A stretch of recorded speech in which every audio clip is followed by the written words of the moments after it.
Yeah, Miles. no worries, no worries. Now, did it say recording in progress? It hasn't asked me yet. It hasn't announced it No, yet. it No. is recording. So Okay. let's go. Should we press on? Just checking it. Sharing screen, okay? Yep. Everybody can see that. Yep. Let me just check that it's okay and it's moving. Right. I'm not going to do a big intro of Northstar People or me.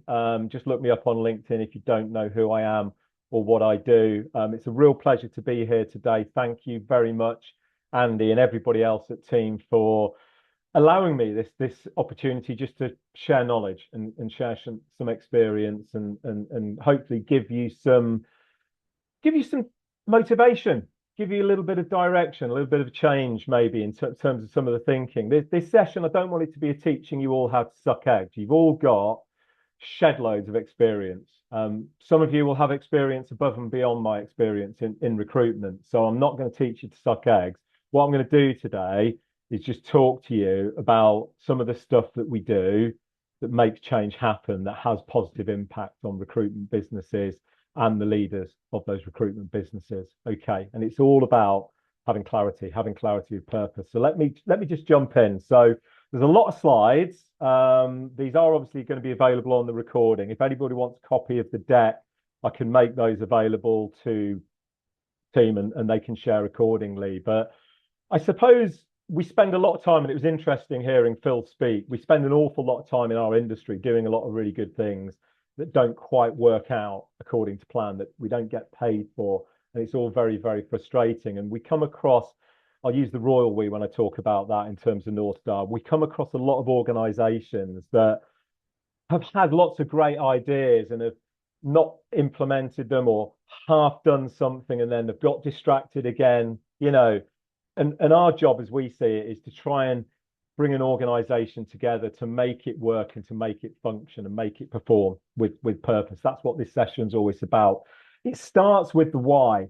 If any of you don't understand what your why is for your business and for yourselves individually, then you need to stop and pause. Because if you don't have that why understood, then that's going to cause a problem for you in the future because you'll just be busy doing stuff that won't have the purpose or the direction it needs to have. And believe you me, it sounds ridiculous this when I say it, I spent 90 minutes in a room with two directors before Christmas just trying to get to the bottom of the why before we could push on with the rest of the strategy and planning session for them because they were really disjointed and didn't really have any idea about, hadn't really thought about this before. Because understanding your why is really important because what we need to do as business owners is we need to understand where we are now and what that looks like now, but where do we want to go to and tie it back into that why.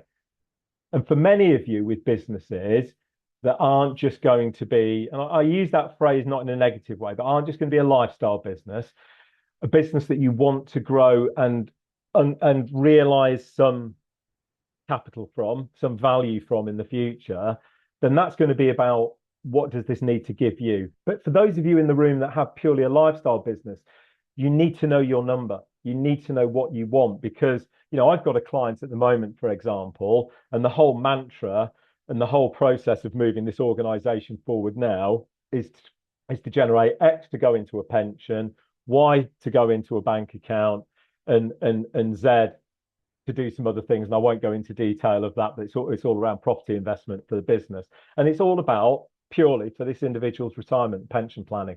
It's 4 years down the line. And we're not going to build this business for any sale. It's all about generating wealth in the short to medium term. So as I said, this is relevant for solos as well as business owners.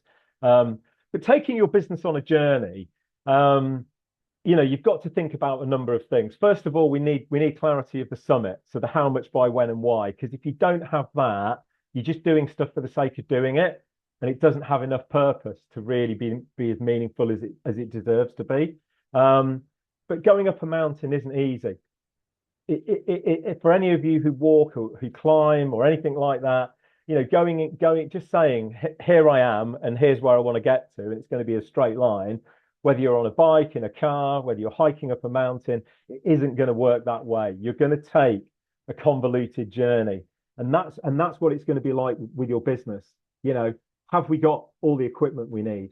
Have we got the food? Have we got the oxygen? Who's carrying all that stuff? Because I'm not carrying it all. There's too much for me to carry. I need some Sherpas with me.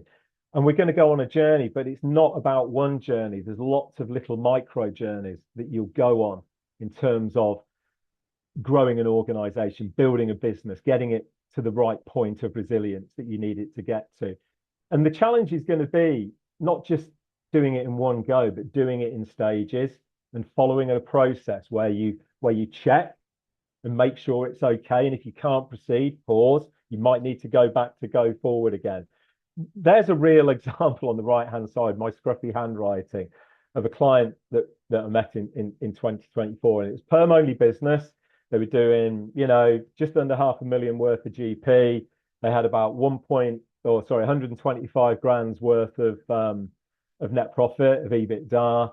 But they said to me right at the very start, I want an out, and I want an out at £2 to £2.5 million within 5 years. So we had to set the business on a pathway. And what was very clear from that statement that client, or prospect client as it was back then, made to me, was this isn't going to happen if we carry on just doing more of the same, because you're never going to be able to scale a perm only business to that size to give you that level of return. So we've got to think about more products, more services, think about the markets we're in, the type of customers we're working with to get that exit. And that's the important thing about having a why, because it's about coming up with a roadmap for yourselves. If you've got people in your businesses, it's about having a roadmap that's aligned to people, the key stakeholders in your organization, because this won't just be about you. If you're looking for an exit, it's going to be about everybody else, and it's going to be about those people that are really important to the business that you need to keep in the business. Hence the bullet point 4 down is how do we get the key people to be sticky? How do we make sure that they're part of this with us?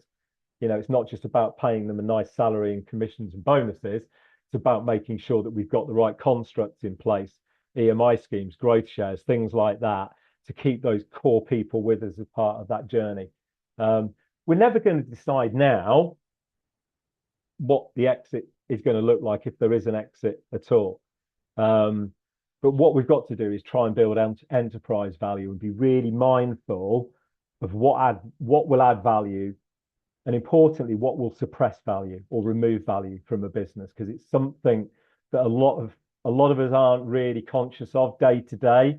And I suppose, again, that's part of that Northstar job, to say, well, what's important? What do we need to create? And look, here's a nice little graphic. Here's one I prepared earlier about enterprise value. The 3 important ones are in that top area at sort of 12 o'clock, 2 o'clock, 3 o'clock type of thing.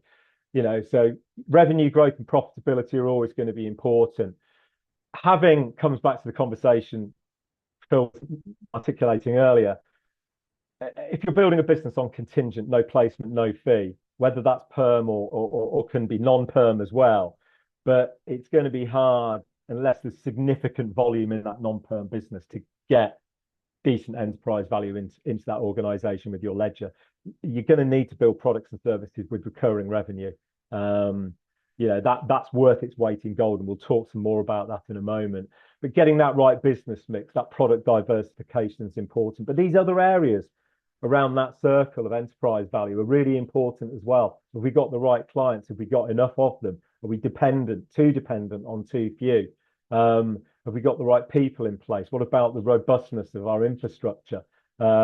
Thinking of our positioning and our brand. So, again, this is just all about, I know there's a lot here that I'm throwing at you guys on the table, but if you're serious about doing something with your organization, you've just got to step back and start doing that helicopter view. We need to work on the business as well as in it. And that's the biggest challenge you all have, is you're in your business day in, day out, non-stop. So finding that time to pause is a real challenge, but you have to do it. Otherwise, like a few people I meet over the years, you've been doing it for 10 years. All of a sudden it turns to 15 years, then it turns to 20 years, and nothing's really changed. And we're just trying to do the same things we've always done because we got taught that 20 years ago. And I'm not I'm not trying to be disparaging, but I've just seen it so many times, and it just takes that moment to pause and step away. The most important thing to your businesses is going to be what's called a multiplier, because not, as it says there in the statement, not all profit is equal. If you're making £100,000 out of a contingent perm product, and if you're making £100,000 net profit out of a subscription model, the value on that will be radically different. That 100,000 might be worth 50 grand, 75 if you're lucky. That 100 grand could be worth £500,000 to you. So again, this is just the reality of the business we're in, but we'll come back onto that again in a moment. So what we tried to create and what I'm advocating you guys to do, which is why I'm sharing it today, you don't need to just engage somebody like Northstar. Please do. But if you choose not to, or don't choose to, others are available as well, then think about this for yourself, but have that clarity of purpose with your North Star. Why we call the business Northstar People. That's what this is all about. What's my North Star? But make sure you've got that clarity, that 5-year vision. Have a real purposeful mission, clear objectives that are smart, that you're going to drive yourself to as part of your 3-year strategy. But those things are a little bit down the line. The most important thing is, what do we need to do now and in the next 12 months to start that journey, to get from base camp to camp 1? That's the 12-month plan. And sometimes we can get caught up in the weeds with that, but that's the most critical thing that we need to do. It's a bit like this. It's a bit like a stepping stone approach. It looks very simple, doesn't it? That's all we need. But it's not, because those are the 5 things on the right-hand side that I see time and time again as causing us a massive problem. We don't have the right products and services. We're just doing the same stuff that everybody else does. We're ending up competing on price too often. We don't have enough of the right customers. Do we even understand what the right customer is? Not now, but the ones we need going forward. Is the business right? Have we got the right people? Have we got the right people in the right seats? Again, quite often, there's a bit of reflection to be done here, but we've got to be cruel to be kind and really understand that position for ourselves. Having a robust business operation, if you're going to scale, having something that's built on sand with wobbly wheels and that are going to fall off as soon as you accelerate, it's no good at all. So making sure that we've got something that can grow, that can build with us, that isn't going to require constant maintenance. I've just got rid of an old Volvo XC60 because it kept breaking down and it wasn't reliable. And I was thinking about it when I was just talking then, because I had to get rid of that car. I was nursing it, hoping that I didn't have to spend any more money. But in the end, I was like, no, do you know what? This is no good. We've got to ditch it. We've got to buy and invest in our car. And it's the same with your business. You've got to get it functional so you can rely on it and depend on it, because that will allow you to scale, and importantly, scale at the right level of risk for yourselves. So what this really comes down to, for many of you, for the fortunate few in the room, you'll have everything set. The world is rosy, everything's smelling of roses. You're flying, you've got great clients, you're making good money. There'll still be some stuff in here of use, but maybe it doesn't resonate as much as it should do. But with many of you, you might be at a point where we've been relying too much on the same old stuff. It's all a bit of a game of chance. Maybe we have enough jobs, we have enough clients, we get enough CVs out, we have enough interviews. Yeah, it might just happen. We might get some fees. They might pay us after 45 days. Oh God, I hope that person doesn't leave and we end up having to give some money back. It's all a bit of a game of chance recruitment if we do it like that. But we have control of our business, so we can make it better. We can be in charge, but we need to change, and we need to turn that chance into change. And that's, again, we do a lot of that with our organizations. And what I'm going to share with you now is just a few templates, a few models that we work at diligently with our clients to help them go through a process of change and evolution. And I'm sharing them because some of you won't want to engage an independent person like ourselves. You won't want to work with me or Northstar. That's cool, but there's stuff here that I know works. So look, you've all heard of SWOT analysis, but we use something slightly different. Okay, simple SWOT analysis. It's a great place to start in terms of what makes us good, what makes us great, what are the opportunities that we've got in the room at the moment, and in the future. But importantly, we've got to get our heads into this: how much, by, when, and why. So what are our aspirations? What does good look like? When we're performing well and we're achieving, what do I expect to see? Not just financial results, other key metrics as well, because we've got to build from the bottom up, and this is the starting point for us. Phil, who was talking earlier, this would be really interesting, because this comes down to this: do we just carry on doing it the way we've always done it, or do we need to do something different?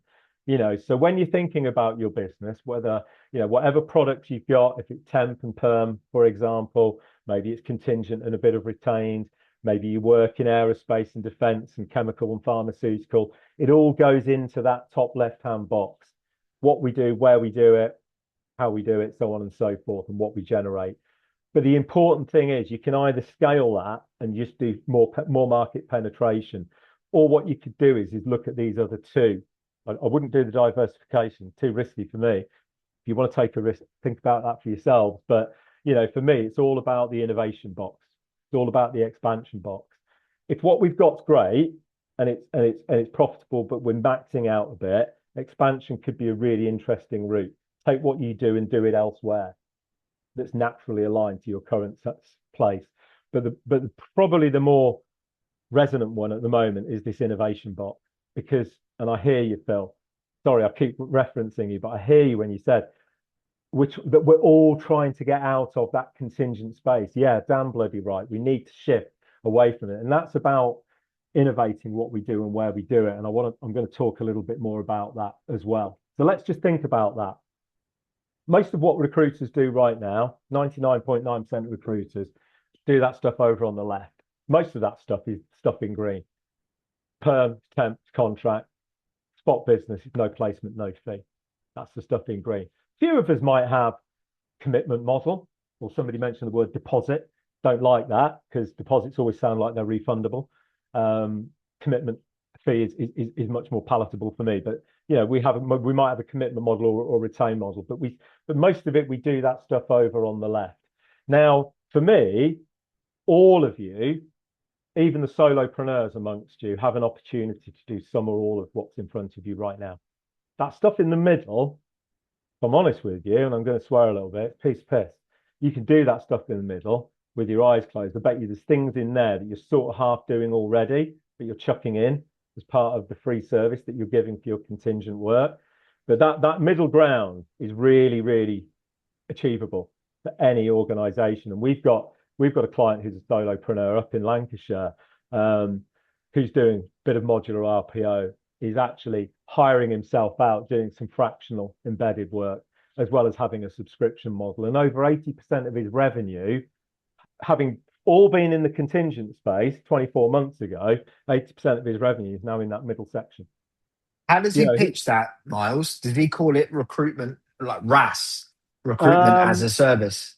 He's got his own way of going around it, and he's got a very clear value proposition. So he still offers contingent, but he's got 3 product offerings on recruitment. But obviously his non-recruitment service, which is more around the fractional embedded, where he's basically been a talent acquisition professional on behalf of organizations, he's very much badging up as that as well. And I think the important thing is how you create the product and what you call it is one thing, but it's about understanding the value and the commercial behind it, because it's the commercials and the value that are going to drive the client towards it.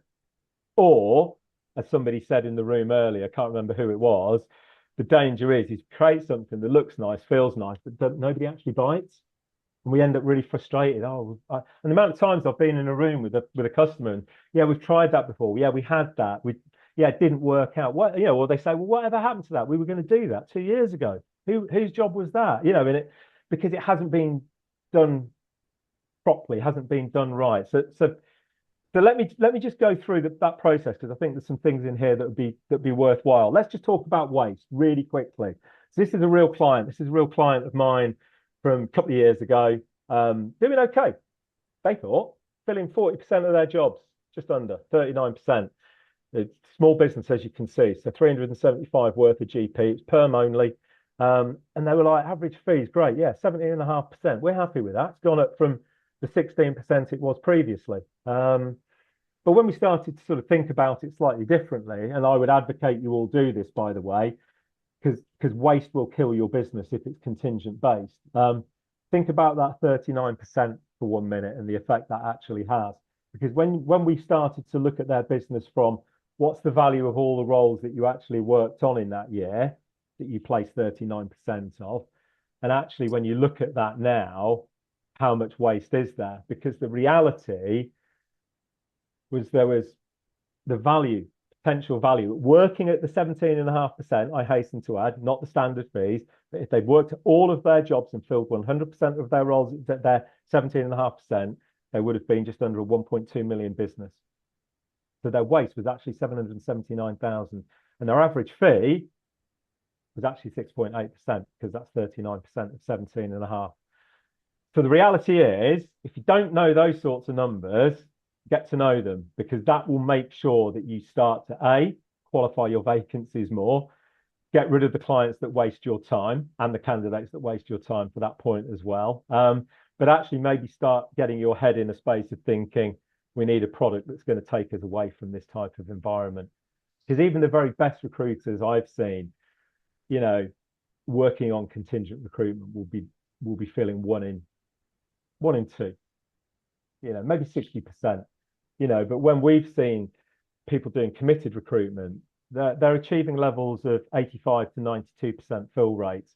And on retained, obviously, it tends to be 99 to 100%. That's just the nature of that beast. But that committed space where you've got a great opportunity to build your business. And why are these products, and I'm coming back to the products now, why are they really important? The bottom line there is the critical one.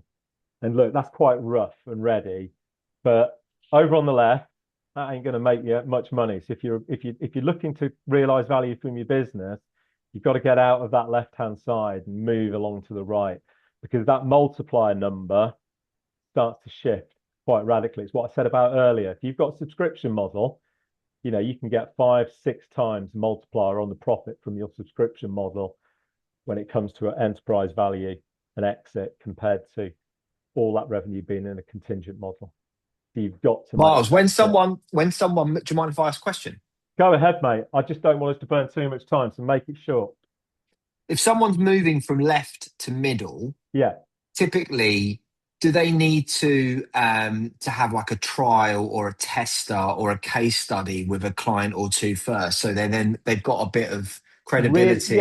Look, really quickly to answer that question. Obviously, case studies, testimonials, you know, proving to prospects that you can deliver is absolutely critical. The way that tends to work out, and I can only speak of experience of last 10 or so years of doing this, is when you're developing a product, don't develop it for yourselves thinking you know best. Develop a concept, take it to your customers, share with them what you're thinking of doing and get their feedback, get their input.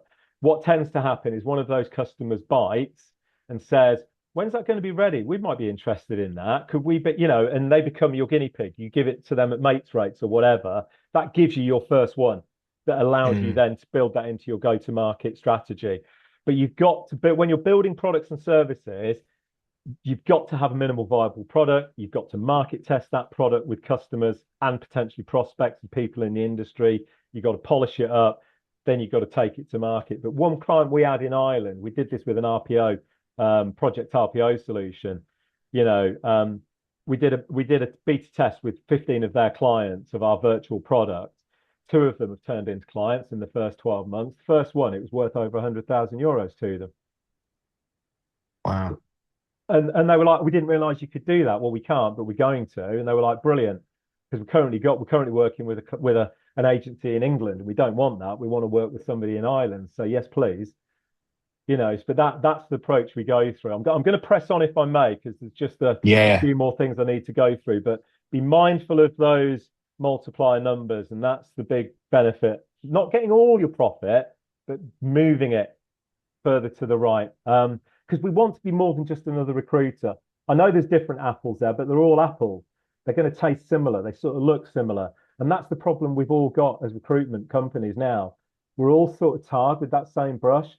So if all we're doing is competing on price, if all we're doing is offering no placement, no fee stuff, well, so what?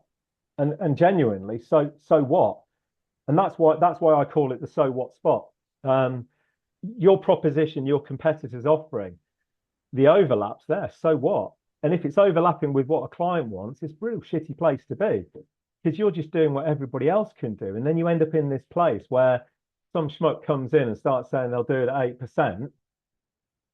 Where's your client relationship then if you're wanting to charge 15? Don't get me wrong, you'll still win business and get business and they'll love you for it and what have you. But it's not a great place to be. So if you can develop products and services, you might not be unique, but find that sweet spot, that maybe 90% of the market isn't doing. 90% of your competition isn't delivering against. Start finding that stuff, building that stuff, because that's what's going to make you money. As a little exercise, now I haven't got time to go through it, but we do a little thing with clients where we talk about competitive positioning, and there's no harm. There was somebody we did. It was in the session in Birmingham last week, Coventry last week before, with team, and somebody was talking about somebody's come in and they're doing it at 8%. But for me, if somebody can come in and work at 8% and make a lot of money and be really successful, fair bloody play to them. Michael O'Leary's done that.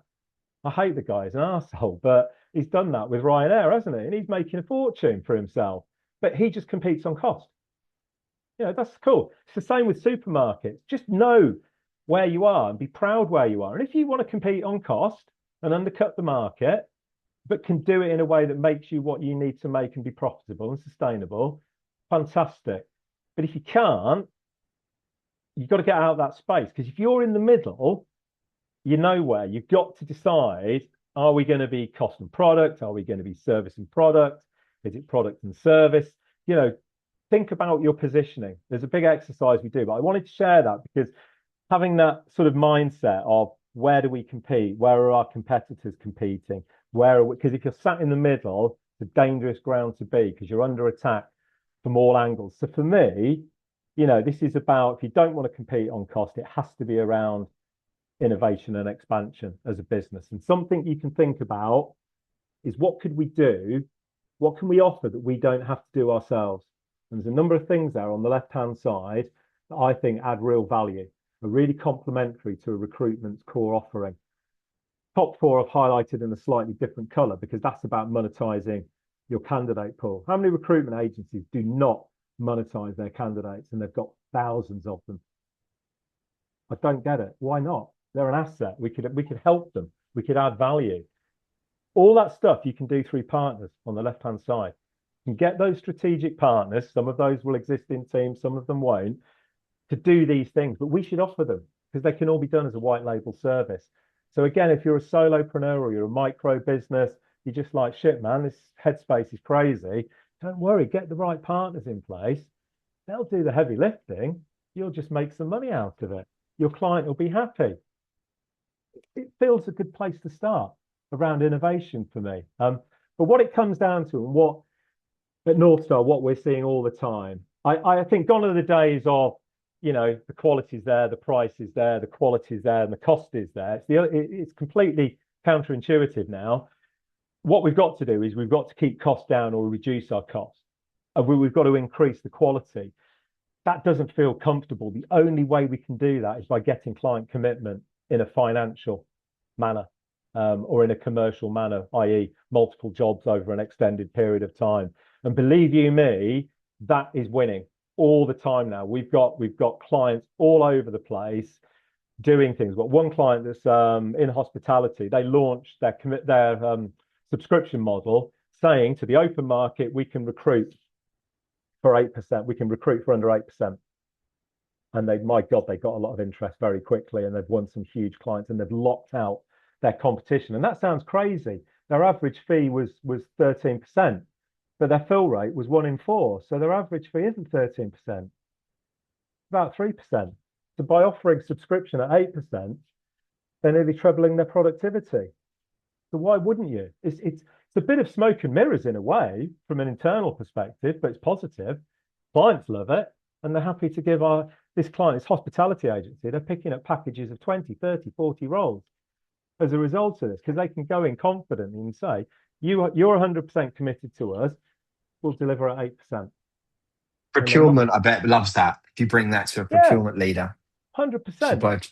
I mean, not everybody, when they realize you've got to be all in and 100% committed and it's contractually binding, but a decent proportion are comfortable with that. If you've got the credibility and the ability to do it. So seriously, this all I'm saying is this wins. We're just seeing this is having a huge impact for people we're working with, and that's why I'm sort of sharing. It's not the only way, but it's working. It's going to make you more partner, because I know most of you are wanting to be on that journey and be more partner, less supplier. And that's what it's important. The final thing, really quickly, and you'll get copies of these slides and it's on the recording. When you're thinking about your value proposition, be really clear about what it is you're developing and who you're developing it for. So who are your ICPs? What do your customers look like now and the future? You'll likely have more than one of them. So map out your ICPs. What are the traits? What are the things that make them right for you and us right for them? And think about your buyer personas. Too often we're dealing with just one person in an organization that maybe doesn't have the right level of seniority. So think about the buyer personas in those ICPs and how we get into them. But what you need to think about when you've done that first stage is the second stage we do is we think about what are the things the client's trying to achieve, what are their tasks, where are the pain points, what could we help them achieve through their gains?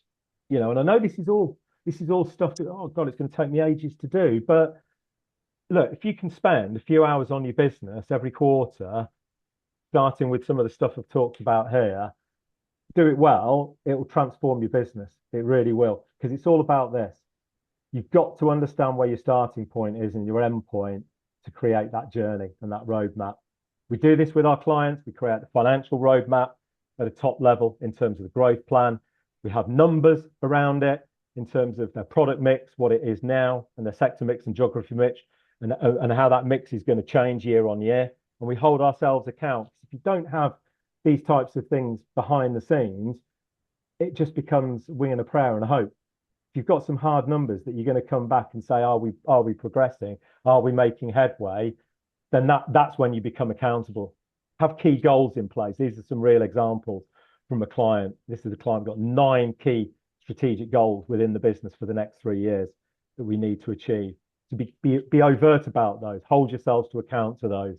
Really important, because those areas for change are all going to be, it's going to keep you busy to evolve and develop your business. It's why a lot of people choose to work with Northstar or others, because they need that support. They need that extra bandwidth in their business. But that's the journey you need to go on, guys. It's what we do with clients day in, day out. It's our day jobs. But it's going through a process, a plan, do, check out. What do we need to do? Be really clear about that. Get on with it and do it. Hold yourselves to account. Check your progress.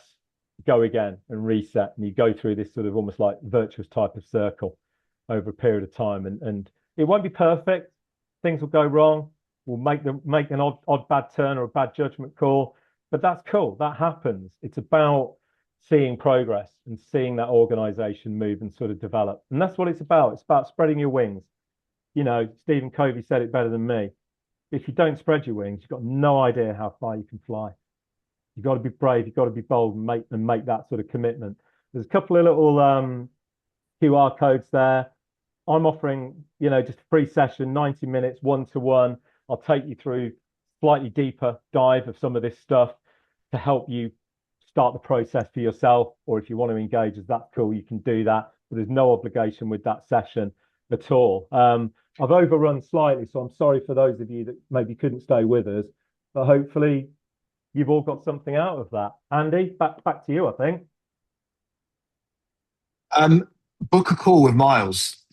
Like, you've got literally nothing to lose here. And I promise you, like, the recruiters that are winning at the moment are the ones that are pivoting, adapting, changing, and trying to do things different. Miles, do you remember the talk you did in the Northeast? Oh, Where yes. it was all Yeah, about yeah. moving away. Like, there was a load of people in the room that were like, I'm not doing contingency permanent anymore. I'm gonna go. There was that. In fact, there was one member who said, I'm going all in on this, Yeah. because they're sick. They're sick of that hamster wheel. And I think if you can, I think the key thing there is find out what the pain point is for your client. Like find out what that pain is and just dig into that pain and come up with a solution that will, find out how much time they're wasting working with multiple agencies, all that time wasted booking in interviews, losing candidates because the process isn't tight. Like there's loads of things that you can wrap up and just do the small things really, really well rather than trying to be everything to everyone.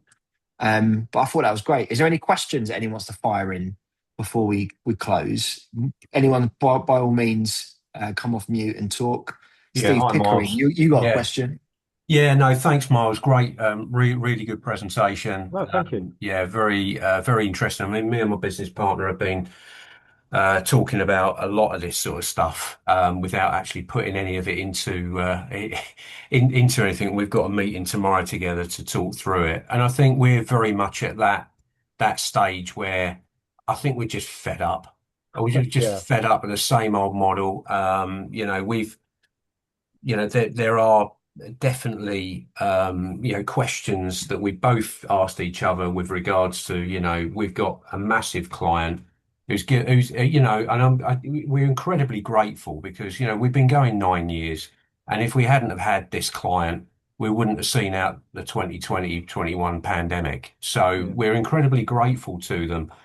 But that over reliance on one big client. Yes, we've got other clients, but without that client, we wouldn't be anywhere. And I think, yeah, it's time to really get our heads together and start working through some of this stuff. And we have come up with some really crazy ideas. We've looked at things like subscription models. We've got real expertise to offer, and the subscription model is quite interesting. So I think we are looking now to pivot more towards the right hand side, but obviously going through the middle. So I think I think we should definitely be taking up. I certainly would like to take up your 90-minute yeah. Do it. session. So I Yeah. think we would definitely do that. I'll have a chat and see if we can come up with something. But yeah, I mean, we come up with some wacky ideas. I mean, even doing things on video. I mean, I think all I think sorts of stuff.